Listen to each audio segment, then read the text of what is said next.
You ask Tiger to solve. This deals with linear equations with one unknown. The final result is x equals -8. Let's solve it step by step.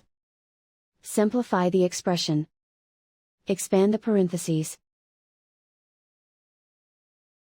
Simplify the arithmetic. Expand the parentheses. Group all x terms on the left side of the equation. Add x to both sides. Group like terms. Simplify the arithmetic. Group like terms. Simplify the arithmetic. Group all constants on the right side of the equation.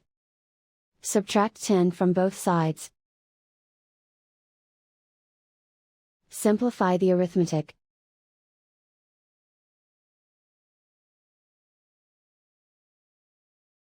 Isolate the x.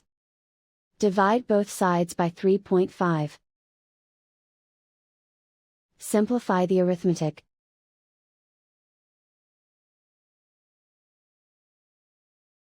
And so the final result is x equals -8.